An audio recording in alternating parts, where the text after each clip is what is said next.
বিশ্বনবীর কাছে যে বলবে ইয়া রাহমাতাল লিল আলামিন, ইয়া খাতামান নবীন রাহমাতাল লিল আলামিন।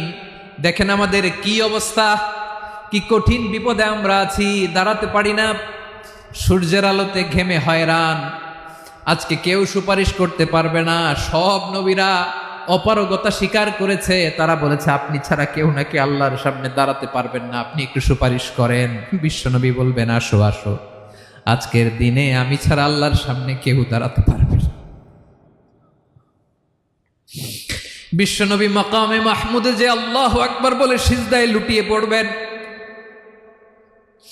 আল্লাহ রাব্বুল আলামিন বিশ্বনবীকে এমন কিছু চমৎকার শব্দ শিখাবেন, ওই শব্দগুলো দিয়ে আল্লাহর প্রশংসা করে বিশ্বনবী কাঁদতে আরম্ভ করবেন।